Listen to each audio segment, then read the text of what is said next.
Protect yourself and our community from COVID-19. Wash your hands frequently with soap and water for at least 20 seconds. If soap and water are not available, use an alcohol-based hand sanitizer with at least 70% alcohol. Use a tissue when blowing your nose, sneezing, or coughing. Immediately discard the tissue properly and wash or sanitize your hands.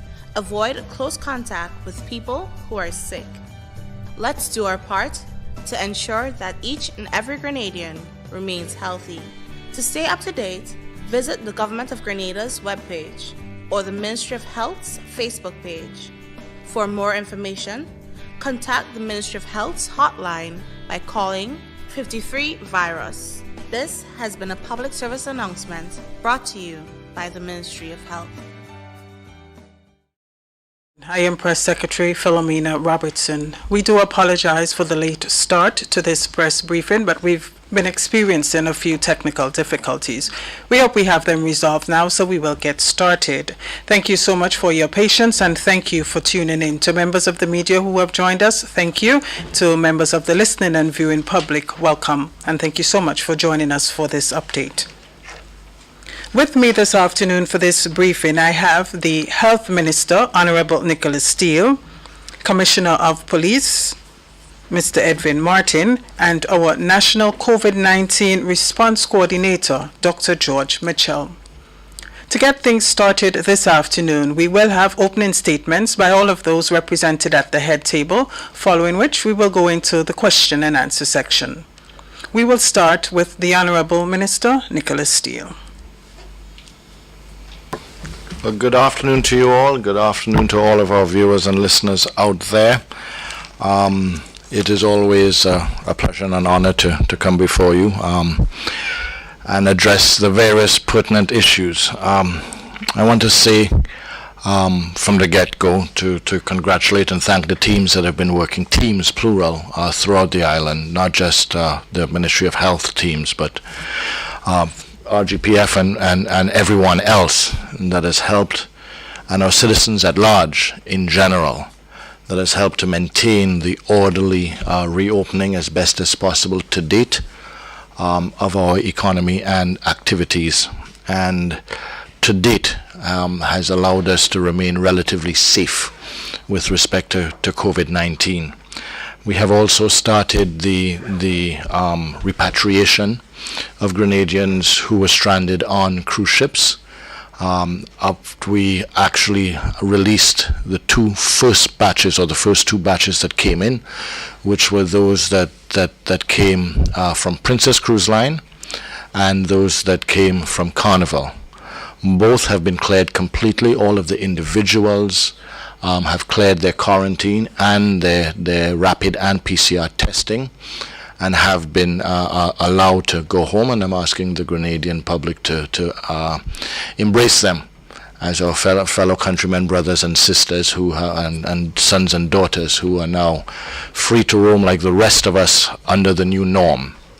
We do have others that are currently still in quarantine. A group came in yesterday as well. And sometime during the proceedings of this press conference, I expect to get the results of those tested, and will immediately share that information with you. As of now, I don't have it, but I expect it somewhere about 4:20, and we'll share it with the Grenadian public then. My fingers are crossed. This is also a test of our border controls, our health screening at the ports, and I want to say to the public that we do expect, as we repatriate more and more Grenadians and have other individuals maybe visit our shores, we do expect to find positive cases. The difference is that we expect to pick them up at the port, or pick them up immediately after they have come into Grenada, and be able to isolate quickly, and that is the only way that we can move forward. That is the only way that we can exist with COVID-19 in the world. And that is the only way that other nations that have been on lockdown and are going through the same journey like us of opening up are contemplating as the way forward. Stronger contact tracing, stronger quarantine methods, stronger port screening methods, and picking up those results as quickly and as early as possible. That also necessitates, as we move forward, the need for us to still maintain our level of due diligence, our various precautions, and with that combination of us practicing the physical distancing, wearing of masks, and sanitizing methods, as well as the improved port screening and quarantine methods and contact tracing methods. Once everyone does their part, then we can maintain a safe as possible society. I want to specifically say, moving forward, remember, it is a case of balancing risks. There is no perfect situation. Trying to stay on lockdown, we all remember vividly still what it was like to be on lockdown, and that this is not tolerable indefinitely, and that we do need to get back to a new norm. And in getting back to a new norm, it is balancing risks. It is not being throwing caution to the wind, but it is balancing risks and mitigating risks. Thank you.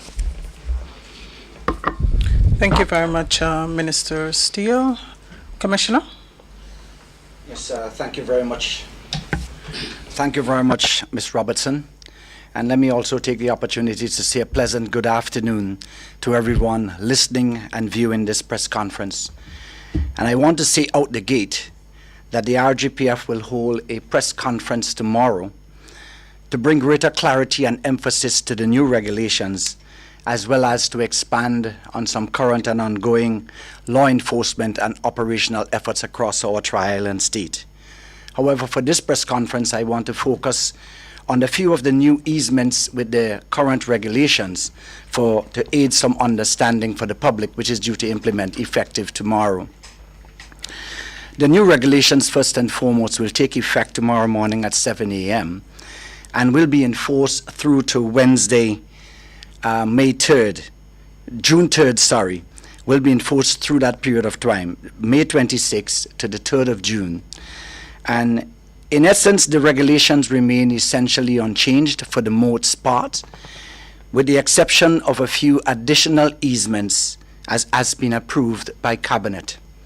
And I want to just highlight some of those easements that has been raised.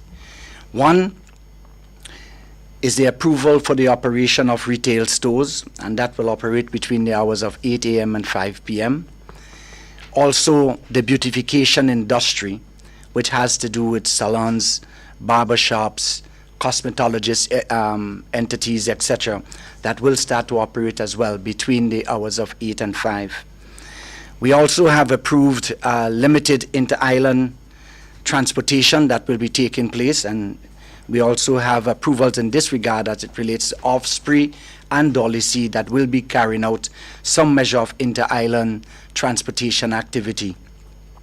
All other persons, the fact that this is limited, all other persons having desire to travel to the sister isle will apply. According to the regulations, will require approval from the Ports Authority and the Ministry of Health in order to give effect to this. We are also looking to give effect to public transportation in the very near future. And currently we have ongoing discussions with all stakeholders, including bus associations, with the hope of ensuring that public transportation will become a reality in short order as an additional easement in improving the quality of life of Grenadians all.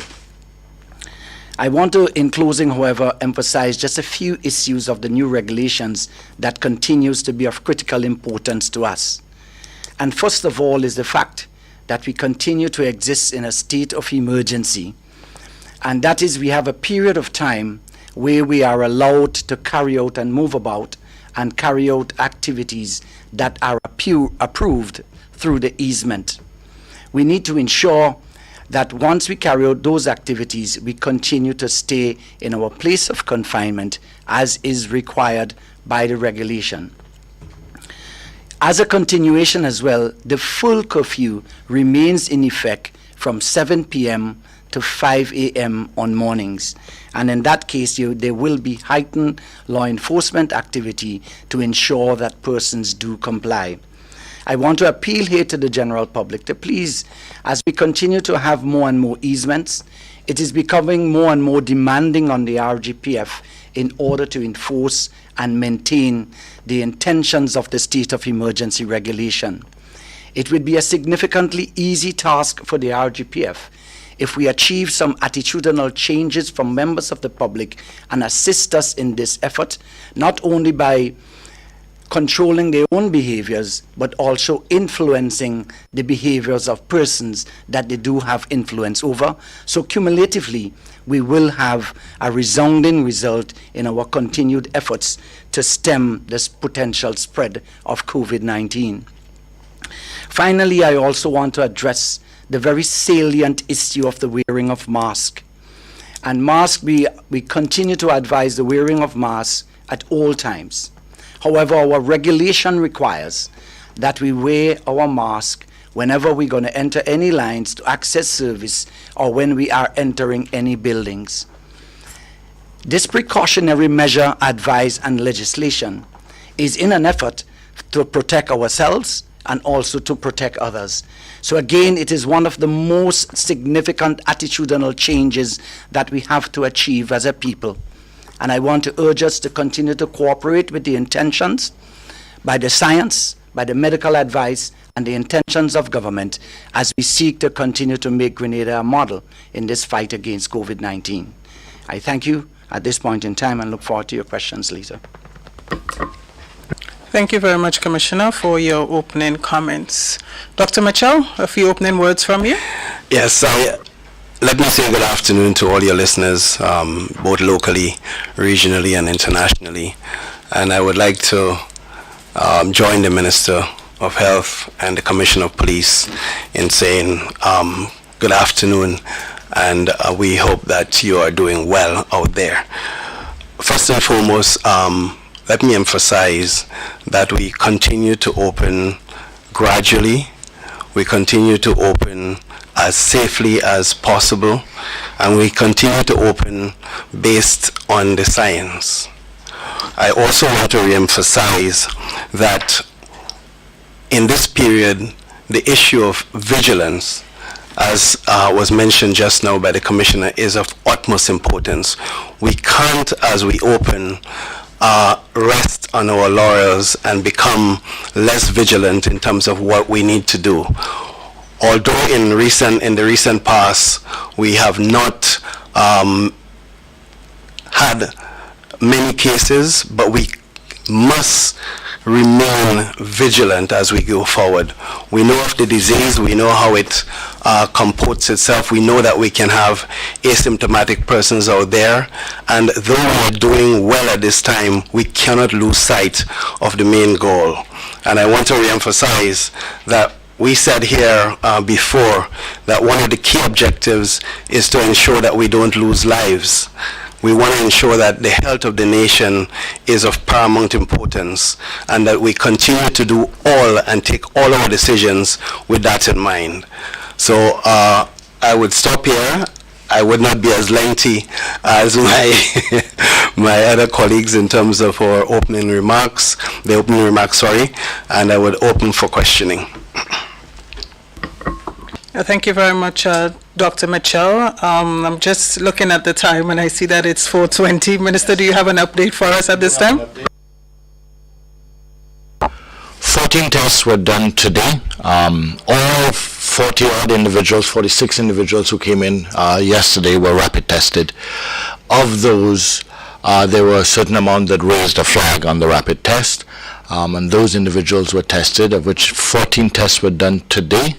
Of those 14, 13 are negative, 1 is positive. One of the individuals from the cruise ship is COVID-19 positive at present. This I'm treating differently because this one we expected in the process of repatriating. This was why we had these constant negotiations and discussions that resulted in delays of bringing our sons and daughters home. But it shows that our system of screening and our reason for being cautious is valid. So I want to thank those who were involved in that screening process yesterday and making sure that these individuals were quarantined. I want to use this as an opportunity to reinforce to those who did spend time in quarantine and did have some issues, to say that this is why. This is why we asked them to go through that additional hardship, so to speak, or inconvenience before they came into Grenada fully. And that in our opinion, these individuals have not fully been brought back to Grenada. They are on our shores but being held in quarantine. And in that quarantine process, we have picked up one individual that is positive. All individuals will remain in quarantine, and all individuals will be tested by PCR before they leave quarantine, regardless of whether they show any symptoms or not. That is to safeguard them and all of us in society in Grenada. Thank you very much for that update, Minister. So there we have it. There has been one additional COVID-19 positive case that was confirmed today. So that is the latest update from the ministry. And you would have just heard the minister explaining that this was particularly important for us in terms of repatriating Grenadians, the quarantine period, the significance of it, ensuring that persons are not immediately allowed to go into the population and therefore increase the potential for the spread of the disease. So the floor is now open for questions. Fellow journalists, is anyone ready? Mikey, I see your hand up. You can have a first go at it. All right. Hello to everyone. I just want to start with the last thing that we addressed first. In the persons who just came into Grenada, the one person who tested positive, were they screened prior to leaving that cruise ship? Did we have any prior knowledge that that person would have or could have been positive? Mikey, most of the cruise ships, if not all of the cruise ships, have given us assurance that individuals have been on the vessels and under quarantine conditions, and that we should be allowing them, like other countries have, and allowing them in as though they had done their quarantine. We felt differently. And some countries also support us with that feel differently, that unless it is in conditions that we have complete and full control over, and i.e. more specifically observation of, then we cannot trust the health of the entire nation to that. It's not necessarily assuming that the cruise ships are not are dishonest or so. It's the same if it was another nation or so as well. That we have a vested interest to the people and a responsibility to the people of Grenada to make sure that every step is taken at the port of entry to ensure those who are inside are protected, and that necessitates the screening and, to date, the quarantining of individuals who return.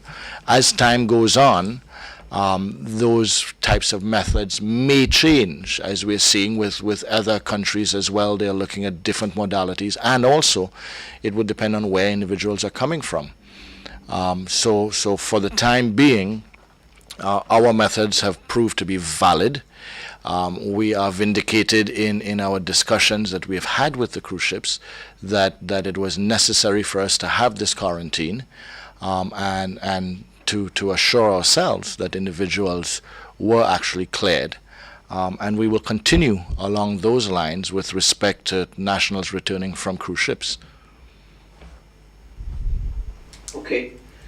If I may ask a second question, is there already an established protocol that persons coming into the country would need to follow once we decide to open back up our ports?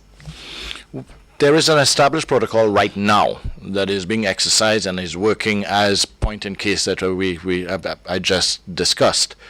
There are discussions that are being held on an OECS level. There are discussions that are being held on a CARICOM level. What I can say is that Grenada is actively part of those discussions, and to date, we are ensuring that while the agreement is to have a minimum standard throughout CARICOM and OECS, there is the ability of any nation to add additional criteria. And for all intents and purposes, and for the discussions to date, Grenada is going to be going ahead with additional levels of safety, or additional safety measures when we do open our borders. We are not going to open our borders until it is practical and safe to do so. And part of making sure that it is practical and safe is to make sure that we have spent the right amount of time and resources to make sure that the systems are in place, the individuals are comfortable with those systems, including those in our hospitality service and those at our airports and so, who have been receiving people to date, and our ports. They have been receiving people to date, but it's very different to receiving a large aircraft with individuals. And our hospitality industry as well. We do hear the conversations being had with other countries, and we do recognize that we will have to contemplate it, but we want to make sure that we have crossed every T and dotted every I before that happens. Thank you very much, Minister. Nancy Maguire from the Grenadian Voice, you have questions? Yes, good afternoon. I have a question for the Commissioner, and I have one for Dr. Mitchell. I'm wondering, for the Commissioner, you mentioned the need for attitudinal changes that would help the police force. And with all these increased responsibilities that you have as we open more for monitoring people wearing masks in lines, for this new protocol for the yachting industry, how are you distributing your human power to do all these things, Commissioner? And for Dr. Mitchell, I'm wondering about our contact tracers. How many we have? How are they trained? And if somebody's out there unemployed thinking this is a good way they could help, how would they go about becoming a contact tracer? Thank you. Thank you very much for the question, Nancy. And thank you for recognizing the fact that if we were to do this all by ourselves, we actually are expected to be magicians. Suffice it to say, we do have a very good population. And we have been able, through this exercise, to be able to leave certain areas up to actually the community support. We have been able to effectively police some area because the vigilance of the community has made it easy so to do. In that the community has been keeping an eye out, understanding what is required, reporting those instances as soon as they're observed, and facilitating our response to that situation. Specifically, we prioritize as well how we deploy our resources to achieve maximum effect. Case in point is now the yachts that are in place with respect to quarantining for the period of time, and how do we ensure that achieves maximum effect, given the intention of the state of emergency and government intention in this regard. And what we have been able to do is to deploy one of our platforms in that area and to remain there on a 24-hour basis and rotate staff onto it to ensure that 24-hour vigilance is achieved on a top priority situation. And that is to achieve two things. One, to send a very strong message to the persons who are within our space that Grenada is very serious, and also to ensure that we do everything given our capability to ensure that our population remains safe. Another factor that I must mention here is the recognition of government of the additional support that is required by the police force to effect its functions. And we already have, in consideration of the task that we have in the concept outlined for implementing the potential of public transport, government has already approved our taking on board an additional 15 wardens. So you have a situation where the community, the police force, by its strategic deployment of personnel and the support from government, all given the extent of the various capabilities, cumulatively is working together to achieve the desired intent. Thank you very much. Nancy, thank you so much for your question. You've hit on a very important key consideration in opening up, and that is, of course, the issue of contact tracing. Contact tracing for us, along with the issue of quarantine, as Minister mentioned, the issue of testing, and the issue of knowing where we are really, really, really key in going forward. So yes, we have begun to strategically build on our teams on a parish basis. So this is something that we are constantly building on. This is something that we constantly perfecting. And yes, they are going to be trained. Some of the key elements in that training are going to be confidentiality, discretion, allowing for and to ensure that the issue surrounding COVID as we have it. And, as I said to someone this morning, sometimes it baffles me in a way of the reason why we have so much stigma attached to COVID, because COVID can, anyone can get COVID. We saw what happened with the Prime Minister of the UK, Mr. Boris Johnson. We saw it happening to other celebrities and everybody, lots of people. So the issue of stigma is something that we want to ensure that does not happen. But at the same time, we want to make sure that persons doing the contact tracing recognize that. And so the issues surrounding confidentiality, discretion, and ethics are adhered to as we go forward. But yes, it's an extremely important area as we develop and as we look to open up. Contact tracing for us is indeed important. Linda Straker, questions from you? Good afternoon, all. I have a number of questions, so I hope I can get through as much as possible. But I'm starting with the issue of marine traffic. We open up easement internally, parish to parish. It can happen every day. Every day is a business day. However, in the case of Carriacou, we've seen the Osprey is only allowed to operate for 3 days, while the Dollar Sea is operating once. Can you explain the reason, the decision behind that? I don't know if it's Dr. Mitchell or the minister would explain that. And then we have the issue of, last week we saw one of the yachts coming in and was welcome, and I think they have to go into quarantine. Are boats allowed to traverse between the islands, Grenada or Carriacou, because it is one border? My other question for now has to do with masks. Is there a difference with the health person explain the difference between if a mask and a face covering has to be used? Is it mandatory for a mask or a face covering? Thank you for now. Okay, Linda, let me try and address those issues quickly. One, according to regulation, is face covering. We do recognize, I'll be the first to say, there are masks, and they're face covering and face covering.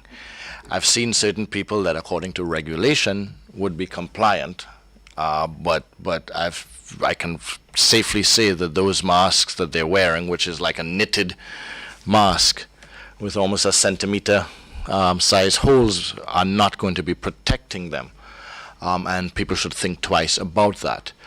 We've already discussed, and over the next couple of days we'll be coming out with some public information with respect to the appropriateness of masks, because that too is a balance. Too thick a mask and individuals have difficulty breathing, especially when you are carrying out physical activity. And too thin a mask, then it possibly doesn't screen as much and protect you. So we will be giving some advice as to that middle ground. And that middle ground will vary based on the individual's, the type of activity, the type of mask maybe that would be appropriate for a construction worker. It would definitely be different to the type of mask that would be appropriate for a medical worker or a customs officer or immigration officer on the front line. And also we have to look at our students, individuals on public transportation, as opposed to individuals who are carrying out public transportation. There may be additional need for on a hair, like for instance, we have an example of a face screen, which is also another tool that can be implemented. And this is usually used by dentists and will be used by our medical team that are involved in hands-on medical attention. So they have a plethora of variations, and I think now, and we will be doing it in terms of giving information as to what to follow. In terms of inter-island travel, we cleared inter-island travel. We requested that it be at a certain level of restriction, and we left it to the providers as well as mainly the people of Carriacou to sort out a schedule or so. As to whether that schedule is ideal, maybe not for some individuals. I'm sure for any of us who may want to be going back and forth to Carriacou, would like to have as many choices as possible. And I'm sure for those who provide the service, they would want to be doing it as often as possible. What I would ask is that quite possibly just give us this week. Let's make sure that the system works. And very quickly, I'm sure by next week possibly, that we can look at an increased schedule, because we would recognize that the record keeping, because we've put certain restrictions on them as well, or certain responsibilities. They are to keep record of everybody that boards their vessel. So that if someone shows up in Carriacou, or someone from Carriacou shows up in Grenada with a positive test or so, or interacted, we would know exactly who was with them on the vessel. So those kind of things we want to make sure are in place and are being done properly before we say any and all days of the week. So quite quickly, I think, once the providers of the service are doing the proper following of the regulations, we can look at further regularization of that service in terms of frequency.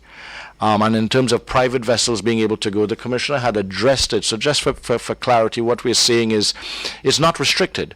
We're just asking, in the same reason, to keep records. It's not that we want to prevent people from traveling between Grenada and Carriacou, but we want to be able to keep records that we know what's happening from a contact tracing point of view. So if you have a private vessel and you wanted to go from Grenada to Carriacou or Carriacou to Grenada, we're just asking that you simply notify the authorities to let us know that you are actually changing locations and will be moving one way or the other, northbound or southbound or so. That's just for record keeping.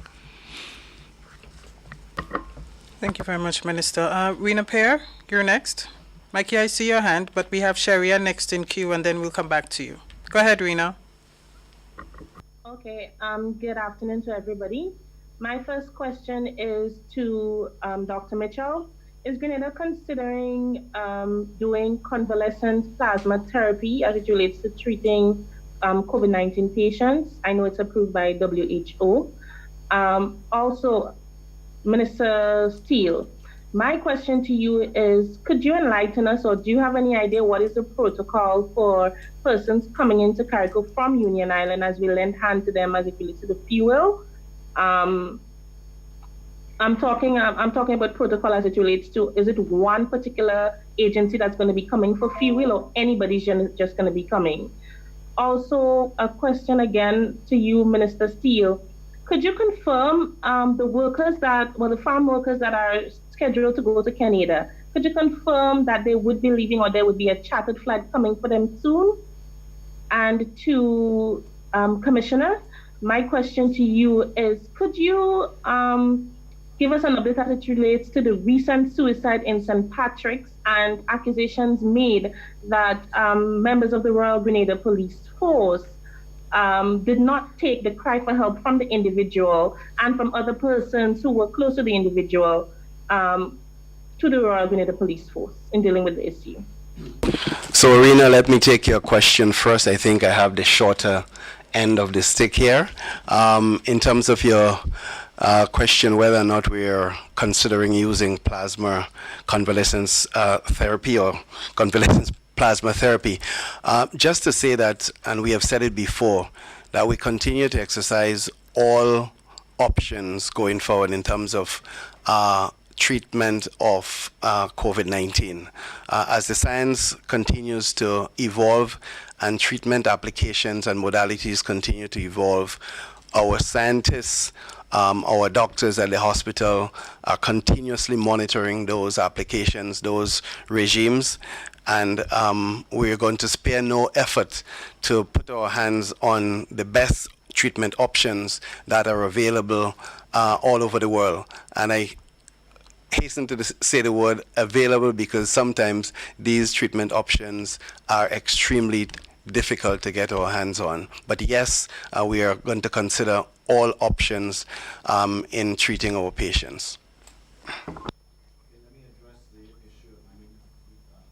Thank you. Union Island fuel. There is a protocol that's in place similar to the vessels that were coming from St. Vincent Waters to offload cargo, etc., as well as yachts that were in quarantine that needed to come and get fuel ashore in the Carriacou area. In short, it is monitored under a controlled environment by police in Carriacou and the provider of the service. That technically the best way to describe it is the individual does not come ashore. The individual stays on their boat and will receive their fuel dockside, and then will proceed to go back to Union Island. At present, the mechanism for entering Grenadian waters is that you must seek permission. So we expect those who need fuel, our brothers and sisters in Union Island would simply contact our Carriacou divisions and get the relevant permission and the relevant time so that it can be monitored and that the fuel can be provided to them. With respect to the farm workers, no, I do not have any details on that. That has a lot of moving parts because that would also be at the discretion of the Canadian government as well. I know that the Ministry of Labour, so I will confirm with the Minister of Labour, who is also the Minister of Foreign Affairs, to find out if there's any update. And if I do have an update, I will let you know during the proceedings here or to the team, GIS team, so they can let you know as soon as possible. Thank you very much, Rena, for the question. And this matter is one of the issues that made me raise very early to indicate that the police will have a press conference tomorrow to address a plethora of law enforcement issues. But the fact that you raised this matter, I will give a preliminary response to it. And let me first say that this has been a very sad, unfortunate, and depressing situation.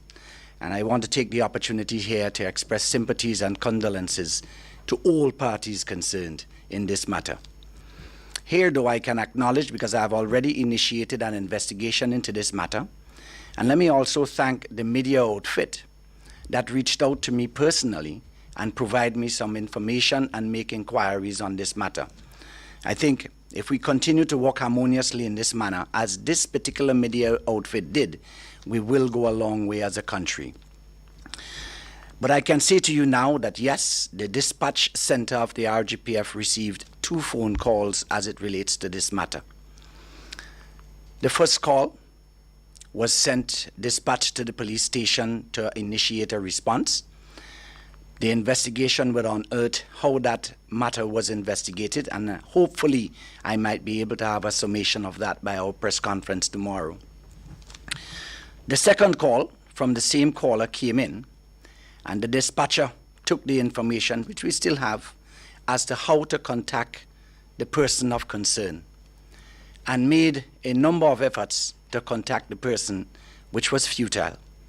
And of course, we all know, very sadly so, what the eventual outcome was on this matter. Certainly, it's a learning experience for everyone in this situation. And it bears testimony to how we need to respond as a nation to all persons, not just of this nature in crisis in a general sense. This matter has my personal attention, and I definitely will follow it through to the end to have clarity as to whether or not the RGPF had an opportunity to prevent something negative from happening one way or the other, and whether or not we treated with the information we received in the correct manner. So thank you very much, and condolence and sympathies again to all parties concerned. Sherry Anwell.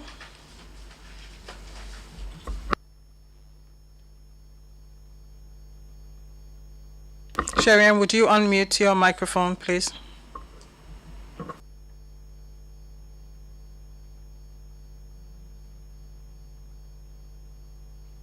You're still on mute, Sherry. Okay, so what I'll do, I'll go to Raul Patterson, who is holding, and we'll come back to you. Raul, are you there? Yes, I'm good.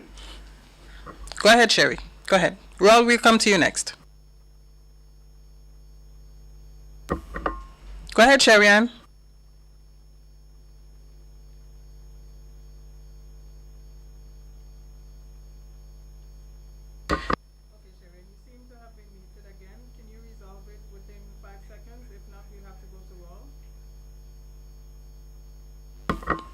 Sherry Ann, can you resolve your audio issue? If not, we're going to go to Raul and then come back to you. Hello? Yes, we're hearing you now. Go ahead. Hello? We're hearing you now. Go ahead. Yes, my question is in general. What I am trying to get, as it relates to the protocols for the reopening of the barbershops, hair salons, nail techs, and so, if there will be further easement based on the fact that these professions entails closer contact between the person offering the service and the person that's going for the service as it relates to the 6 feet social distancing and so. So will there be any amendment to the protocols as it relates to these businesses now that they have been given the permission to be reopened? Well, let me say that all of those businesses that you mentioned, so barbershops and salons, hairdressers, beautification industry, falls under the Allied Health Safety Act. They are to be licensed and to perform any of those services to the public. And in getting that license, they are to comply with the various safety measures. The safety measures that existed before COVID, with respect to keeping their clients safe, those would have been with respect to hepatitis and other types of diseases that could have been transmitted or could be transmitted, any type of communicable disease in general. But now with COVID, there's an extra level of protection that they must put in, but still fall under the Allied Health Act, and we intend to have that Act enforce their operations. In fact, no one is supposed to open without notifying the Allied Health Secretariat that they have intentions of opening, and then would receive that response or permission to go ahead. And that is not using our COVID laws, but using our Allied Health Safety Act laws, that they must be compliant there. Can I add, Minister, that yes, I understand that there has been some sensitivity, and there will be some sensitivity in relation to that particular industry because of the close contact that is natural in that industry, and that is why we took pains in ensuring that this industry was not open 2-3 weeks ago, because we had to make sure that the standards, the protocols were well developed and that they were understood. Now that we have developed them and we have publicized them, I think the important thing to note is that yes, there would be a monitoring system to ensure that those are monitored in a systematic way, and that yes, we are, through the registration process, developing a database so that that can be appropriately and adequately done. So I understand the nervousness, but it was not done just, okay, we got up yesterday morning and say, beautification, you can open now. It was done after lengthy thought and putting the protocols together. And inherent in those protocols are the main elements, and we are going to ensure that those are strictly adhered to. The issue of mask wearing or use of face covering, appropriate face covering, the issue of social distancing are going to be extremely important as that industry opens up, and the issue of ensuring that we have no accumulation or gathering in these locations is extremely important as well. So all of these places are expected to adhere. If not, regretfully, measures would have to be taken to close these industries down, because those are, as we said, areas where the proximity and the close connection are unavoidable because of the kind of service that they provide. One question of clarity here for either the Minister or Dr. Mitchell. In relation to this particular industry, when we spoke about the inter-island transportation, manifests are required now for contact tracing purposes. Are we similarly going to require that from persons in the industry in the event that something were to show up later? The list of the individuals that they served, and in fact most of the providers are saying that they would prefer to operate on a reservation system or appointment system. But where that is not possible, they need to have that list of individuals that were there together, and the waiting area needs to be spaced out completely. Can I add that this is going to be industry standard? All of the places that we're going to be moving to open in a systematic way will have to, and I speak to, for example, call centers that we're contemplating to open, and that kind of business that we need to know everyone who's been there to be able to do appropriate contact tracing. So I think the construction industry has done that extremely well, and I really, really admired how the protocols were followed. And so on any construction site, for example, anyone entering that construction site, be it a worker or a visitor, they would have to be registered going forward. So that is extremely important going forward. I think just to add and touch on a point that Commissioner had raised earlier, we saw it in the construction industry, and by and large, based on the communications we've had to date prior to the opening of the beautification industry, the desire of individuals to be compliant and a recognition in their sector also, by and large, the majority want to go that distance to make sure that not just that they can open as safe as possible to the public, but that they can stay open to the public as long as possible. So we found in general, and we look forward to that industry or that sector assisting in regulating itself to and maintaining that standard that we're asking them to keep. Roy Patterson, are you still with us?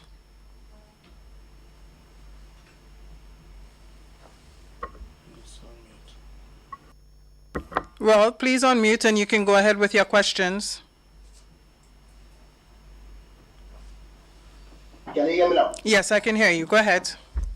All right, good afternoon to everyone. What are the factors that influence for the reopening of the ferry service? And secondly, what are the high level of surveillance that we have in place to ensure that, of course, the proper protocols are maintained when people are traveling on the ferry? The reason for this question is simply because those of us who have traveled on the ferry would greatly appreciate the fact that when the water is calm, you can maintain, of course, social distancing.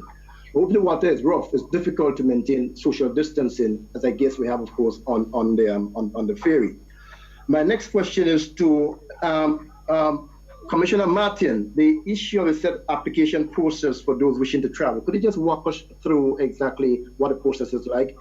And my other question is that the last time we spoke, Dr. Martin said there were 57 persons across Carriacou and Pitmatic who have been tested. Could you give us an update as to where we stand in the figure right about now?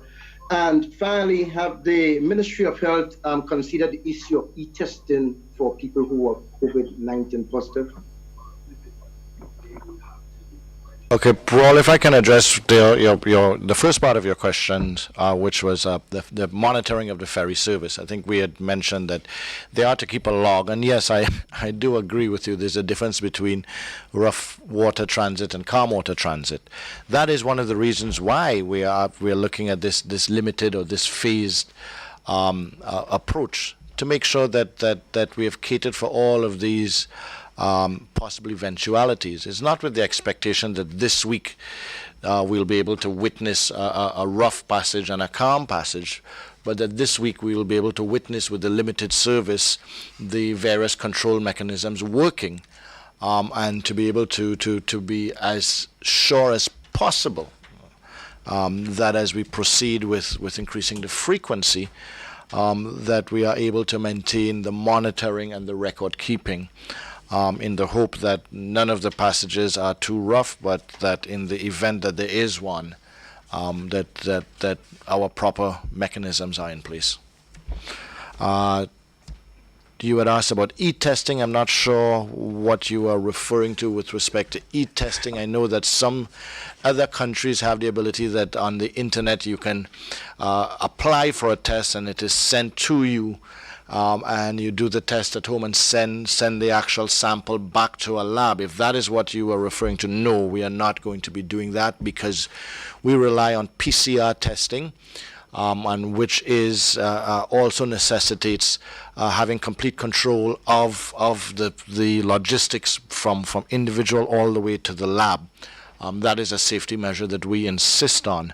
And in terms of the number of tests done to date, this is going on regularly. So we can give you an update, probably send an update with respect specifically to Carriacou and Petit Martinique, but Dr. Mitchell would have a national figure. But we don't have it at our. It is there, but we don't have it when we come here in terms of Paris to Paris, or the difference between Grenada mainland and Carriacou and Petit Martinique. But that can be gotten for you. Yes, Minister. I was not sure what Royal Patterson was referring to on e-testing and the issue of the 57. That was specific to Carriacou, I reckon. As you correctly said, we don't have the Carriacou figure like as of today, but we have some national figures, and I'm proud to say that we have topped the 537 PCR tests. We continue to test almost every day, and we have topped the 3,000 rapid tests. So we continue to motor on as we continue to screen, because this for us is extremely important.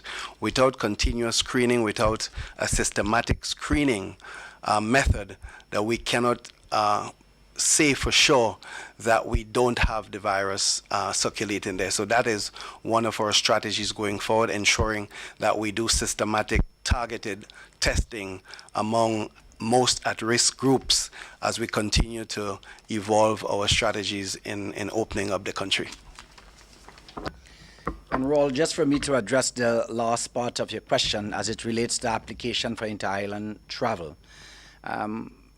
For the avoidance of doubt and the abundance of clarity, let me first indicate that the Osprey and Dolly C has been approved for travel, limited travel within the islands. So it means that anyone wanting to travel by those means, first and foremost, will be able to do so.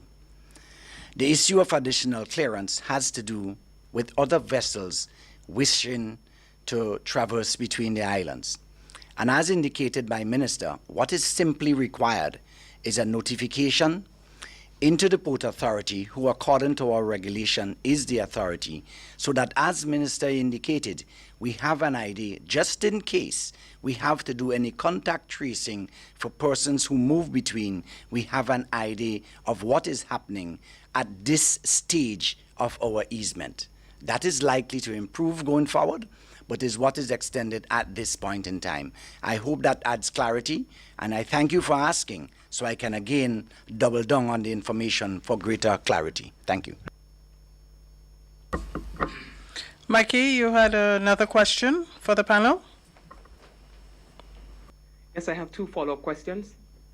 Now, since it was announced that government will be opening the borders soon, persons have been in search of more information so that they can make informed decision on their travel plans, as well as the public would at least like to know some more information in terms of the different courses of actions that will be taken. Now, there's a press release that stated that the government is looking to reopen in June. Now, are there any specific dates that the government is now targeting? And relating to the protocols, can you offer some more specificity in terms of the protocols? If someone is positive, what happens? If somebody's negative, if somebody is suspected, what happens? Mikey, with respect to a date for opening, We've approached it a bit differently, and in fact, that went to Cabinet today and got the approval. There are certain milestones that must be passed or accomplished. The number of rapid tests on island, in stock on island physically, before we open, a requisite number, literally a 3-month supply. The mechanism to test at even higher levels, although we have increased our ability to rapid test. We have to even further increase that and see it working and know that it functions before we allow flights to come in on a regular basis. The ability to have even more sensitive and greater levels of individuals involved in contact tracing, to react much faster, and to react much wider before we allow regular flights in. The ability to maintain quarantine facilities, although we're doing that now, but a stronger control mechanism on it before we contemplate the flights coming in, as well as ensuring that while we have strengthened our health system to react to the possible eventuality of somebody needing medical attention as a result of COVID-19, we're going to take this time as well to further strengthen it and put additional mechanisms in place before we allow the first flight in. So I know it is creating a lot of heartache and confusion to those out there who simply want to book a flight and come home. And I look forward to the date that we can announce that, and then that date that we can welcome them home. But as is in the case of the individuals who returned from cruise ships, it shows that our reason to be additionally cautious has been valid there. And I truly believe that our reason to be cautious with respect to opening up our borders and actually committing to an early date is valid as well, our delay so far. So I'm asking those out there to bear with us. It is to ensure that when, not if, when you return to Grenada, that the Grenada you return to remains a safe Grenada even after we open up to allow you to return. I think the last thing that any individual, those of us here and those of us are dying to come back home, wanting to come back home and deserving to come back home, would want to know is that in this action to allow that we jeopardized and created an even bigger problem of exposing the entire nation unduly to COVID-19. So please bear with us. We will make the announcement once all of the various measures and steps are in place and the milestones have been achieved. It is safe to say that reasonably we must give a 2 weeks notice. Reasonably we must give a 2 weeks notice on a possible date. And that is the most I can give right now, not having any of those other milestones in place to give any further information. But you can deduce from that there's a 2 weeks notice that should be given and must be given for the airlines to schedule their flights. Mikey, your microphone is muted. Mikey, your mic is muted. Okay, not from my end, but all right. And my other follow-up question relates to case number 15. Now, I know that several press conferences ago, you said that you were doing some contact tracing to ascertain whether or not there was community spread. Where are we with that investigation? The contact tracing on case 15 and all of our cases are, I can say, closed if there's such a thing. We have no further evidence of anyone else being infected. Those that are at or were at possible risk, and there are individuals that still are, that we have quarantined in their homes under observation. And as such, there is not right now, based on the scientific definitions and the way it is scientifically ascertained, there is no evidence of community spread in Grenada. Thank you, Minister. Linda, you had a follow-up question. To those who are posing questions now, can we stick to one question? We've gone over the hour, and we know that some people have to get ready for news time. So let's keep the follow-up questions to one, please. My follow-up question has to do with transportation, which is public transportation. In the regulation, there is a limitation or a ban on public transportation of buses, as well as public transportation of vehicles for hire. In resuming and discussion taking place, is it public transportation for buses, or is it public transportation of vehicles for hire? I need that to be cleared up. And would the minister tell us the name of the ship that came in that had the person who is now positive? And for Dr. Mitchell, the Allied Health Practitioners Act, does it make provisions for professionals to be registered, or in addition to the places to be licensed? Explain that for me, please, because I was of the opinion that the Allied Health is to register these persons and not necessarily the business place. Thank you. Yeah, thank you very much, Linda. I'll take the part on the public transportation.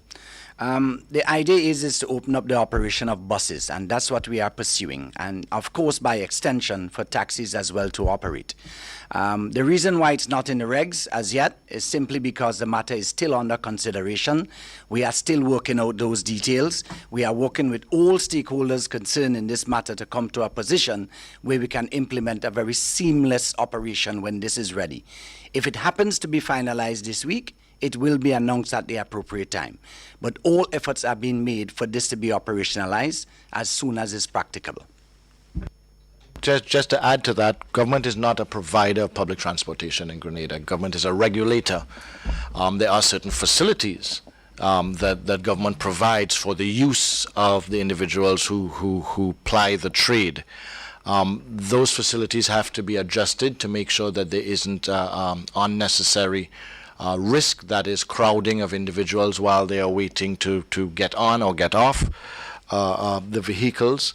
And also, as Commissioner implied, that the stakeholders, the providers of the service, have got to be given an opportunity in the same way that we did with the construction industry, an opportunity to discuss and comply or find out the mechanisms that will allow them to comply with the health regulations that we are looking at putting forward.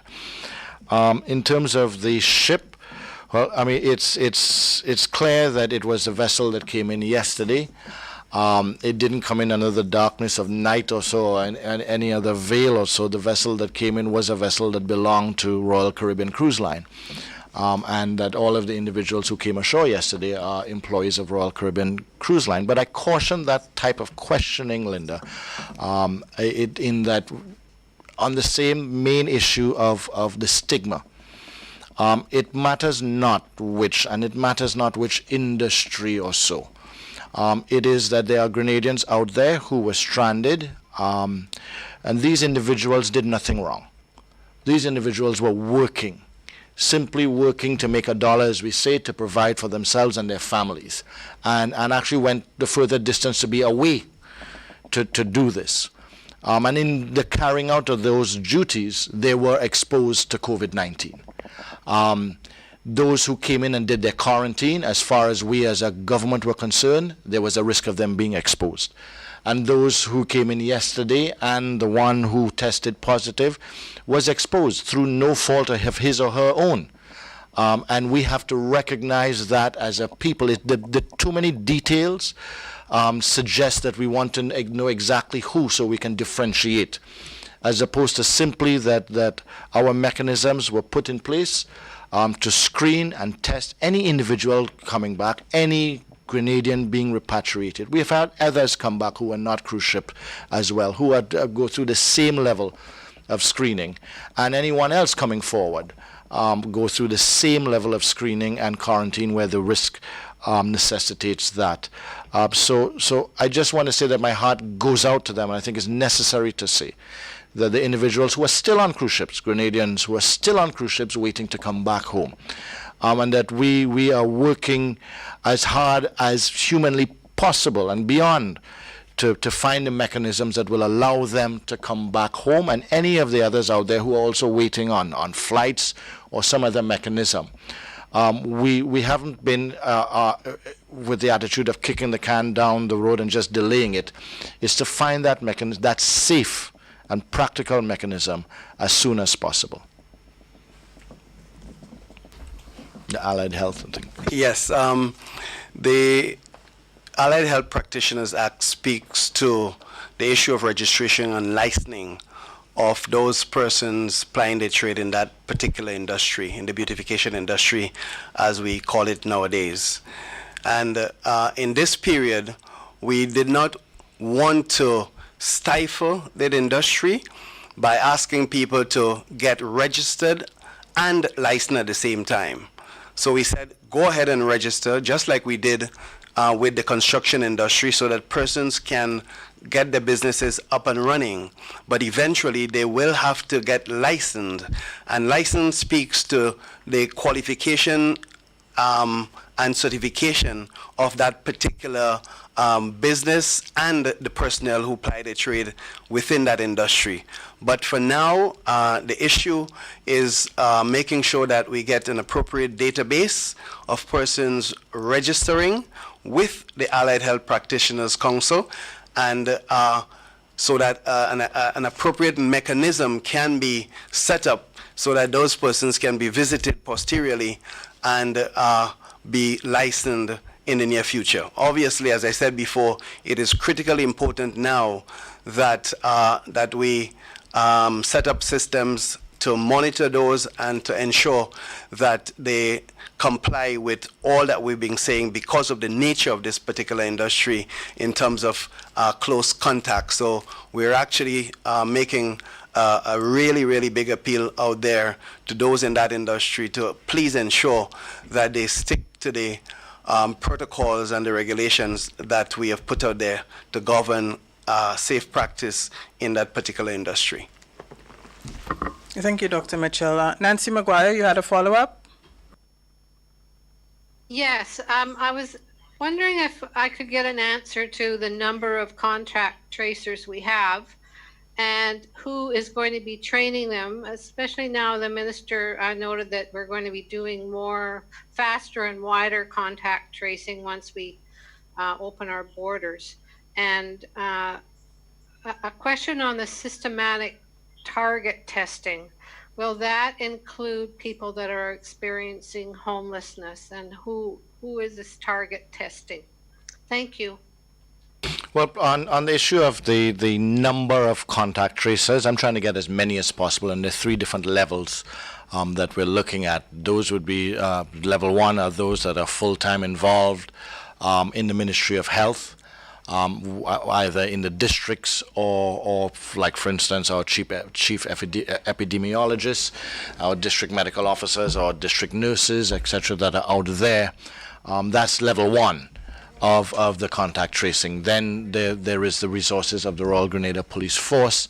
There are also retired individuals who have those qualifications but won't be frontline, but we'll be doing contact tracing. And then there are also individuals that we're looking to set up a brigade, so to speak, of volunteers that would be available should the need arise for contact tracing. And that is the model that we have been taking from Pan American Health Organization, as well as other countries that have been successful with it to implement here in Grenada. So it's not simply how many are full-time employed numbers. And the easy answer on that would be the total amount that are involved in the district and in the public health department of the Ministry of Health. But we're going beyond that in this instance as we move forward. With respect to training, the training would be from Ministry of Health, from St. George's University, and from Pan American Health Organization for that, various different courses, etc. One of the key parts of that is confidentiality and medical ethics in dealing with the case. I'm not sure if there was another question there. Yes? She spoke to the issue of targeted screening. Right, targeted screening for homeless. Nancy, screening is done based on risk analysis. Screening is done based on symptoms or interactions or so. Screening isn't necessarily done based on place of abode or lack of a place of abode or so. It's how often or what the chances are of somebody at getting COVID-19, and that is being close or interacting with someone. And that's the mechanism. As to whether anyone who might be homeless currently fits that description, if they do, they will be tested. If they don't, then they will possibly be in a secondary level, or random testing would be the only way that they would be tested. But we're trying to be as direct as possible, and also at the same time there's a certain level of random testing that is being done, and it goes by day to day. For instance, yesterday there would not have been a high level of random testing because the team would have been very much involved in testing all of the repatriated cruise ship workers that came in, so we would not have insisted on further testing there. But today would be an example that they would have been out there testing individuals who may have presented at any of our health facilities or private health facilities, and also out in the communities in general with a certain level of random testing. Royal Patterson, your follow-up, please. Okay, Royal seems to have left us. Rena, you had a question as well?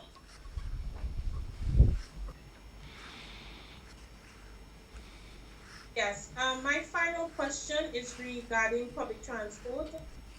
Just to say that there are persons out there who will be having an easement of restrictions. We do have persons who are self-employed. They would like to give their service but don't have public transport or have their personal transport. Is there any consideration for hired vehicles, maybe taxis? At the moment, the regulations do not permit, as the Commissioner had said earlier. Discussions are being had with the providers of public transportation to get that up and running as quickly as possible. The soonest, quite likely, could possibly happen as soon as Wednesday, but it's dependent on all the stakeholders coming together with a viable model, while adhering to the restrictions that the Ministry of Health have put, or the COVID committee have put, to ensure safety as best as possible. I know that other firms have arranged private hire arrangements with providers of transportation, so that is possible to be done. But in terms of having individuals just applying a route and looking for someone to raise their hand and hire them or so, no, that is not allowed at present. I look forward to that happening as soon as possible. That is dependent on all of the stakeholders coming to an agreement that also, most importantly, allows us in the Ministry of Health and the RGPF to monitor and regulate. Thank you very much, Minister. So I don't see members of the media having any more questions. I don't see any hands raised or any comments in the chat. So I'll take it that we've exhausted the questions for today. And gentlemen, I'll ask that we have some closing comments. Dr. Mitchell, we'll start with you. I see you ready. Yes, thank you, Philo. I just want to say thank you to everyone who has been part of this response, all our categories of workers who've been out there, all the persons who have supported us, persons who have given us their comments, their criticisms, and pointed us in the direction of going the right way, so to speak. I really want to thank them for their support. I also want to reiterate the fact that as we ease up, we must, and I want to reiterate, we must continue to stay vigilant. I have noticed that because we seem to have entered in this phase and persons feel more and more comfortable that some persons do not wear their mask, especially when they're out. I want to make a special appeal to folks that if we ought to remain open, then we need to do the right things. We need to wear our masks so that just in case we do have a case out there, then it's not able to spread from person to person. So that is the message. And in closing, I want to say that of course, we continue our mantra of people and health first, foremost, that we don't want a situation where we lose anybody for COVID, and that once we open and open in the proper way, taking our time and doing the right things, we don't want a situation where we have to close back. So we want to open right, we want to open, take our time to open, because we don't want to have to reach in a situation where we have to close down. But to be able to do that, everyone needs to do their part. Thank you. Yeah, thank you. And I just want to add my last bit as well to say a massive thank you to the population at large. I believe as a collective, as a nation, we have done exceedingly well in stemming the tide. And can we do better? I think so. But I think to do that, we must continue to be role models to our colleagues in society and not depend only on the frontline workers, Ministry of Health and police officers. We all have a fundamental role in this fight. And I believe as a nation, as Grenada normally do, and rise up whenever we face a challenge, whenever we face adversity, as a resilient people, we tend to conquer this. And so I want to appeal to our people to let us achieve this cultural transformation that we need, because COVID is here to stay. So finally, I want to extend my appreciation to the RGPF, the entire rank and file for its support, the frontliners in the medical fraternity, and I need to say a special thank you to Her Majesty Prison and the officers there who have been doing an awesome job in ensuring that nothing come into the prison that can cause an infection there that can lead to even a more catastrophic consideration. So while they are in the background, they have been serving as well. So I spend time today, as I've never done before, in giving special recognition to our colleague officers at Her Majesty's Prison. Grenada, thank you for the support, and I look forward to your continued support as we try to deal with the issues facing us as a nation, as we always do. Thank you. In closing, I want to address the issue of stigma, and to say that if we stigmatize individuals who appear to have symptoms, or maybe have a job that is high risk, or may have just returned after doing their quarantine, etc., what we are going to do is to create an environment where people are afraid to come forward and say that they feel sick. People are afraid to come forward and report, and we're actually going to make it worse for ourselves. The individuals who have done their quarantine and have been passed have done their quarantine and are passed and are safe to circulate among us and should not be treated any differently. They've done their time. They've followed their protocols. They have done their time. If there's any such group of individuals that should be stigmatized, are those that are not following the protocols, those that are not wearing the masks, those that are not adhering to the social distancing. Those are the individuals that we should be stigmatizing out there. But the people who are compliant, the innocent, who are compliant, should not be stigmatized. And the group I want to recognize today are the cruise ship nationals, recently returned, and those still out there waiting to return. It's not been a vacation for them. We do understand that. It's been psychologically, physically stressful. And we look forward to them coming home, going through the protocols, and getting the clearance as quickly as possible. And all of our Grenadians out there, mothers who have been separated from children, brothers separated from sisters or family, siblings, Grenadian nationals who live here and were caught out when we closed those borders and are waiting to come and do their time too, their quarantine, their testing, to be back in circulation with us. And my heart really goes out to you, and I want to thank you for your patience. Many of you have been reaching out to us and been supportive of what we're doing, but also saying, that you can't wait to come home. Please let us know when you can come home. But in general, supporting, because you do recognize as well that you have a safe home to come home to. So my heart goes out to all of them, and to keep the faith, keep the support. We will get you home as soon as it's practical, as soon as it's safe. And to the rest of us that are here, those who newly have entered Grenada and are now in circulation among us, and those of us who have been here all the time, practice the social distancing. Wear the mask when out in public, and adhere to the protocols so that we can all stay safe. Thank you all. Thank you very much, Minister of Health, Honorable Nicholas Steele, Acting Commissioner of Police, Mr. Edwin Martin, Grenada's COVID-19 Response Coordinator, Dr. George Mitchell, and a special thank you to Ms. Kathy Dubisset for the provision of sign language services this afternoon for that section of our audience.